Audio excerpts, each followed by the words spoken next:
That's exactly why we voted for Trump. Fuck what you heard, people. We voted for the right man. $2.85 a gallon. Let them blow smoke up your ass all y'all when we know who the fuck we voted in. There's so much winning this week that it's hard to keep up. Trump has set off a chain reaction across the globe. Gas prices are dropping, leaders are finally being forced to start listening to their people, and corrupt institutions and politicians are getting exposed. If you need a reason to smile this Easter weekend, this is it. Let's have a look at the leaders across the world and then we'll have a look at the US. The president of El Salvador visited the White House this week and it turns out he's just spilling common sense. If we can help, we will do it. And we actually turned the murder capital of the world into the safest country in the Western Hemisphere. Sometimes they say that we imprisoned thousands. I like to say that we actually liberated millions. That's very good. Who gave him that line? Do you think I can use that? Yeah. This is his response to the rights of criminals being locked up. What about the human right of a woman not to be raped? I mean, what about the human right of kids to play or to be free or to go to the park? And what about the human right to live or the human right to walk in the street, right? But no, they were worried about the human rights of the killers. He's flipping it around in a way that just makes it so easy to understand. In the UK this week, the Supreme Court ruled that the legal definition of woman excludes trans women. Decision of this court is that the terms woman and sex in the Equality Act 2010 refer to a biological woman and biological sex. A pivotal moment in a landmark case. Yes, it's crazy that it even had to be debated, but it's a small win for common sense. Because of this Supreme Court ruling, British Transport Police announced that trans officers will no longer be allowed to strip search members of the opposite sex. At the same time, JD Vance is putting the pressure on Keir Starmer again. Thank God for JD Vance. He says that Keir Starmer must repeal hate speech laws in order to get a trade deal. He says there's a good chance of an agreement, but sources say his concerns over Starmer's attack on free speech is still a red line. This person says the Americans are not messing about. I hope that red line stays there firmly. On the other hand, the Italian Prime Minister Giorgia Meloni is much more receptive to the Trump administration.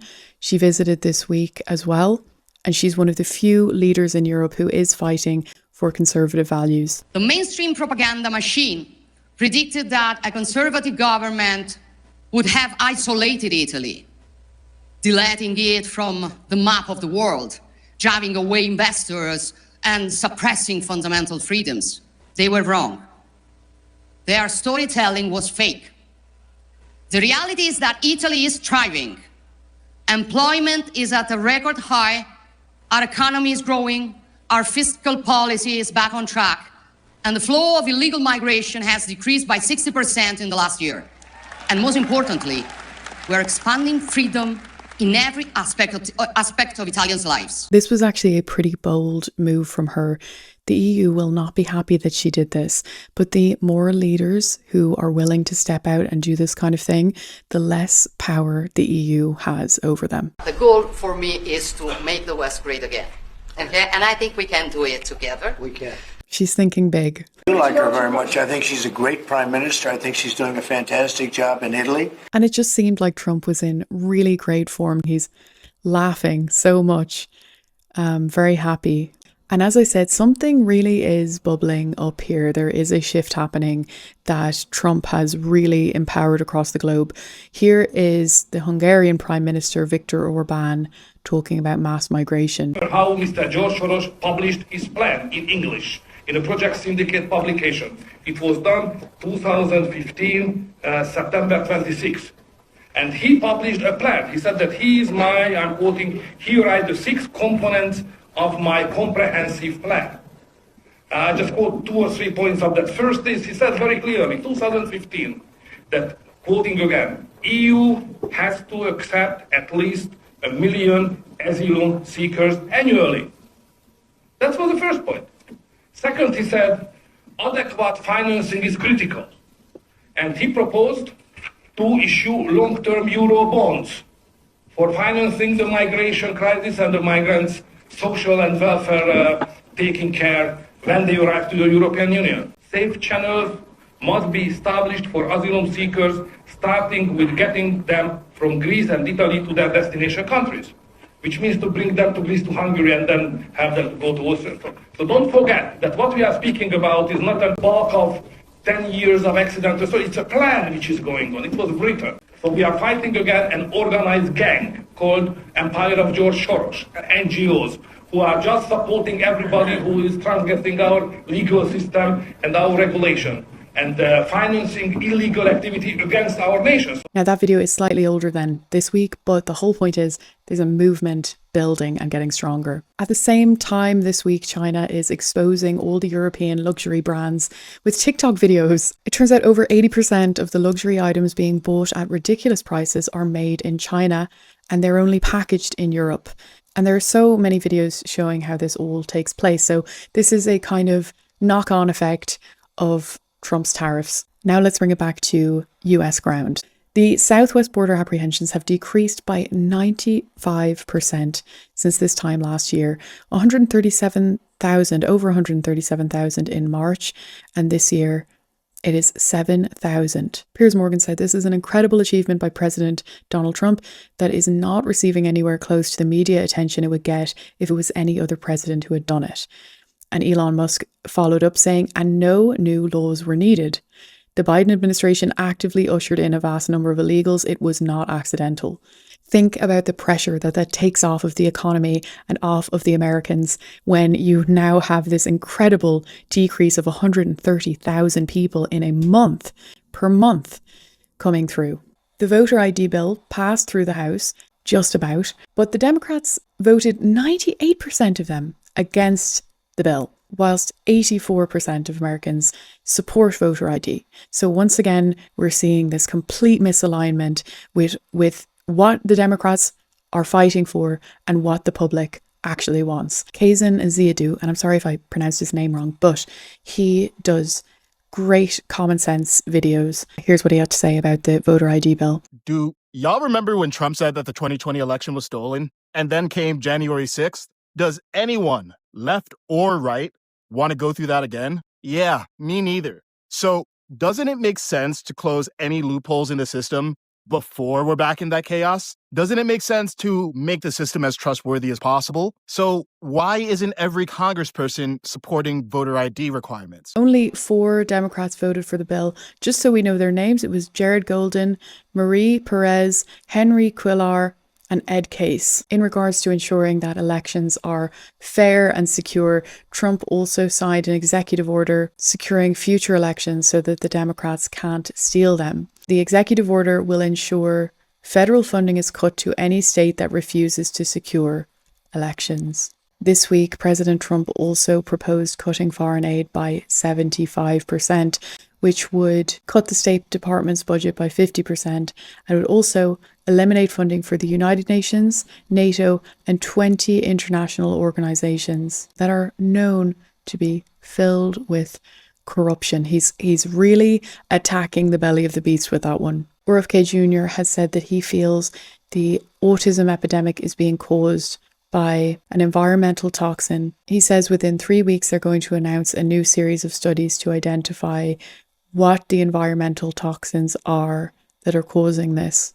Why is this only happening in young people? And the wonderful thing about that is these new studies are not going to be influenced by big pharma. We want American pharma companies to do well and companies that do business in the United States to do well. But the scientific evaluation needs to be independent. And that's why today we're announcing we are removing industry members, pharma members from FDA advisory committees. I was shocked when I learned that employees of big pharma companies sit on FDA advisory committees as members of those committees. So we're going to be replacing them whenever statutorily possible with patients and family caregivers.